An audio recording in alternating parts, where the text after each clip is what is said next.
In our hyper-scientific and materialistic age, symbology is very much out of fashion, so it may raise a few eyebrows when I say things such as spells really do exist.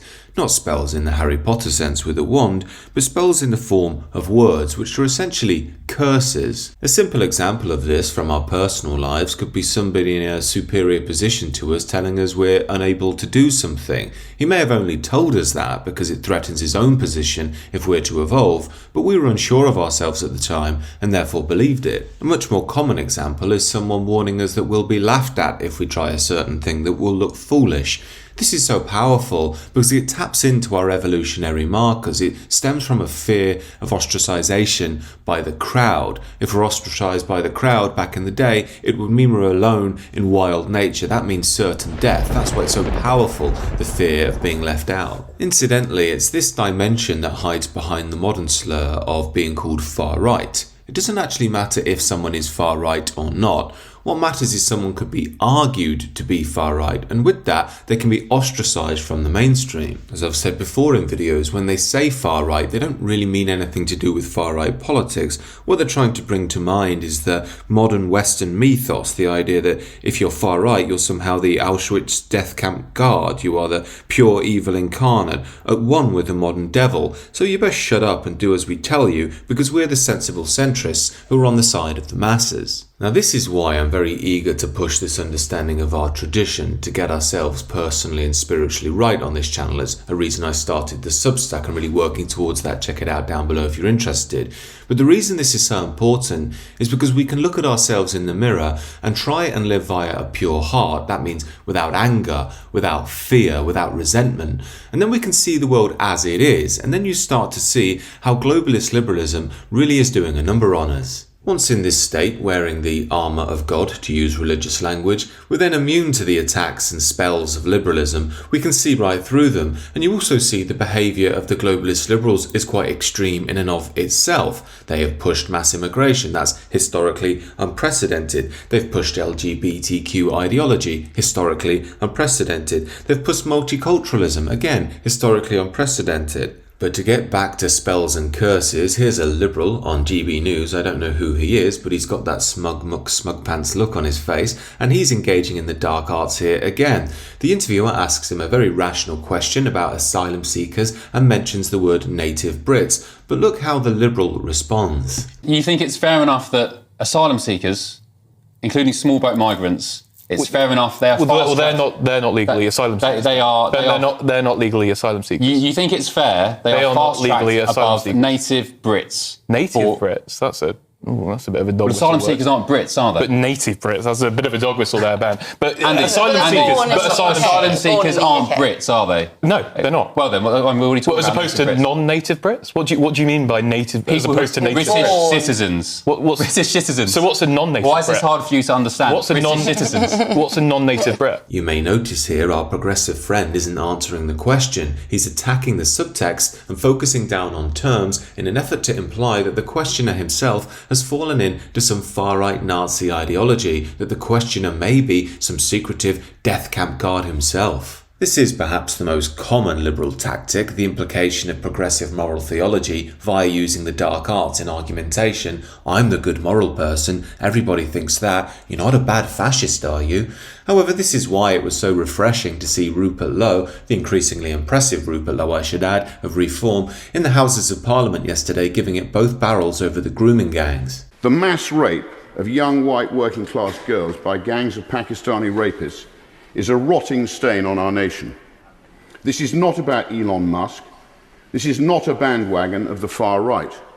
This is about the victims and ensuring swift and brutal justice is delivered to those demons responsible.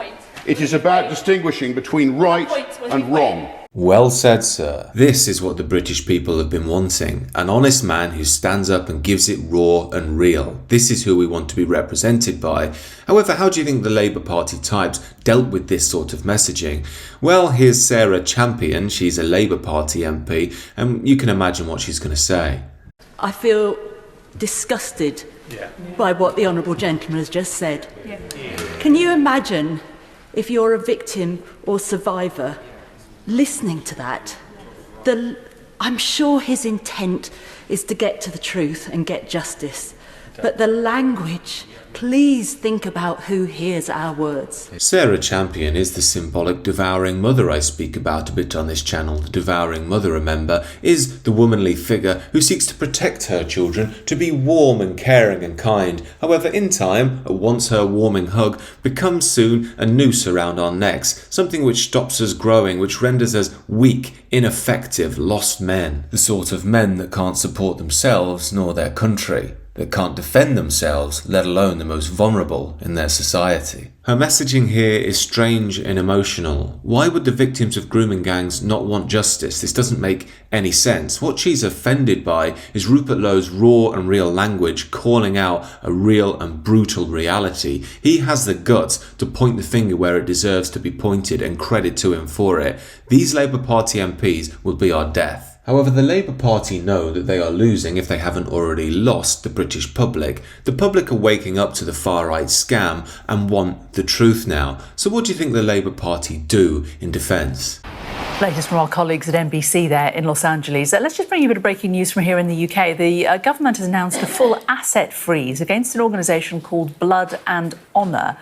The government says it is an entity that the government says has got reasonable grounds to suspect of being involved in terrorist activities through promoting and encouraging terrorism.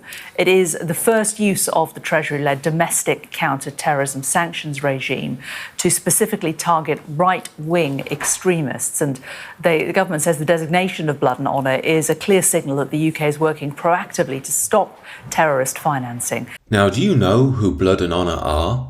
I'm on the right. I've never heard of them myself. Maybe there's some far-right neo-Nazi organisation. I don't know. I don't think many of us do. But why are the Labour Party punishing them now, asset freezing them now? Well, we all know why.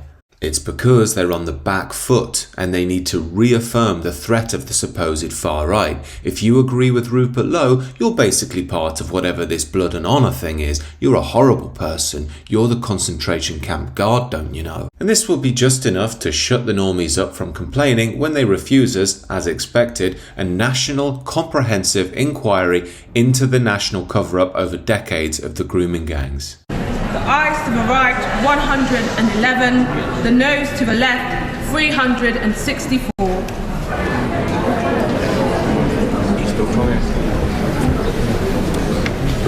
The ayes to the right were 111, the noes to the left 364, so the noes have it, the noes have it. And now they can hammer home the rhetoric, here led by Labour acolyte Paul Mason. He states one big advantage Labour has on child protection is that those leading the line are working class women like Bea Phillipson and Jess Phillips, while the bandwagon fascists are rich misogynist men with no history of even caring. Message clear? If you're concerned about the grooming gangs, you're a fascist. You're not a good person, like Jess Phillips, who's denying these very vulnerable children an inquiry into why they were mass raped. But this is why the globalist liberals are playing a very risky game here. If everything is fascist, effectively nothing is fascist. If being concerned about the mass rape of children and the extended cover-up of it is fascist, then, as Elon Musk points out here, if protecting children makes one fascist, then so be it. Now this is why fascism is definitely going to return, and that's simply because everything the Labour Party doesn't think is now fascist. Criticism of mass immigration is fascist. Wishing for Britain to remain majority British is fascist. Being against multiculturalism is fascist. Being against grooming gangs is now fascist. Now this is a tragedy because we need the accuracy of our beautiful language to focus down on exactly what things mean. It helps us navigate the world. But when we have clearly dark actors who are manipulating these terms such as racist and fascist to simply mean anything they don't like, to manipulate the masses into going on board with them, effectively these terms become completely meaningless. This lying is so commonplace, we see it every single day on our television screens to brainwash the normies. Here's some liberal mouthpiece calling Tommy Robinson a white supremacist, which of course he's not. We also know, of course, that Elon Musk has had a go at Nigel Farage because Nigel Farage has refused to bring Tommy Robinson into the fray of reform.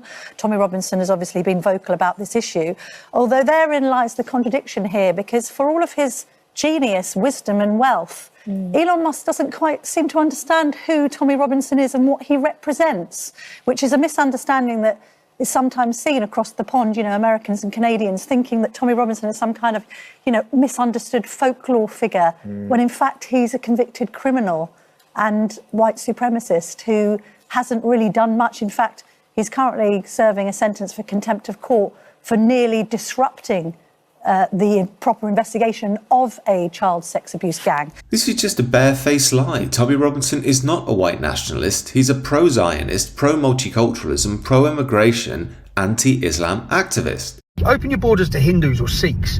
They'll come and work hard and be great citizens in your country.